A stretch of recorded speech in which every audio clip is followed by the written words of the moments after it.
రహస్యాన్నైనా బయలుపరచగలిగినటువంటి ఒక ఆయన పరలోకమందు ఉన్నాడు. ఆయన చెబితేనే నేను చెప్పగలనయ్యా, నేను నిమిత్త మాత్రున్నయ్యా. ఇదండి ఒక జ్ఞానికి ఉండవలసిన లక్షణం. అది జ్ఞాని నిజంగా నీకు జ్ఞానం ఉంటే, నువ్వు నిజంగా జ్ఞానవంతుడు అయితే నువ్వు చెప్పవలసింది ఏంటో తెలుసా? దేవుని గొప్పతనం. నీ మాట, నీ పాట, నీ బ్రతుకు అంతా ఆయన గొప్ప చేసేదిగా ఉండాలి. ఆయన గొప్పతనాన్ని సమాజానికి చూపించేదిగా ఉండాలి.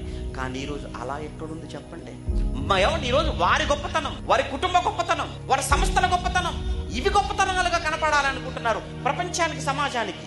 దేవుణ్ణి గొప్ప చేయాలి అనుకునే మనసు కలిగిన మహారాజులు ఎక్కడండి మనకు కనపడతారు?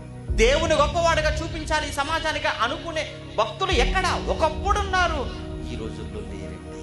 ఈరోజు పోటీ, ఏ విషయంలో పోటీ? నేనంటే నేను గొప్ప అంటే నేను గొప్ప, నేను గొప్ప అంటే నేను గొప్ప, మాది గొప్ప అంటే మాది గొప్ప అని ఈరోజు ఎలా కాట్లాడుకుంటున్నారో మనకు తెలియదు కాదు ఈరోజు మీడియాలో. కానీ దానియేలంతటి మహాజ్ఞాని, దానియేలంతటి గొప్పవాడు ఎంత గొప్పదైన మాట అతను మాట్లాడాడో మనకు తెలియదు కాదు కదండి. దానియేలంత గొప్పవాడు. అయ్యా నేను నిమిత్త మాత్రునయ్యా, కానీ ఏ రహస్యాన్నైనా కానీ బయలుపరచగలిగిన దేవుడు పరలోకమందు ఒక ఆయన ఉన్నాడు.